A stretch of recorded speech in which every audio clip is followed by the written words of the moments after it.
कौने फुलवा फूले बिनु साराए हरि।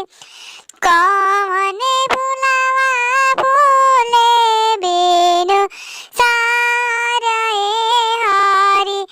बेला फुलवा फूले लाय दिया दी रतिया रे आदिया दी रतिया।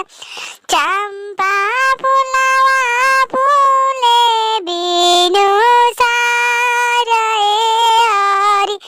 चंपा फुलवा फूले बिनु साराए हरि।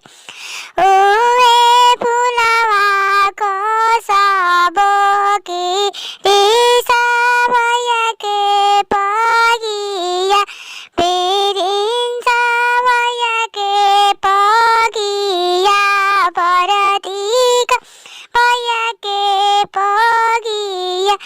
गम कता जैन कवले जवाए हरि। गम कता जैन कचरिया हरि। कॉलेज में के मास्टर पूछेले एक बतिया पूछेले दुई बतिया।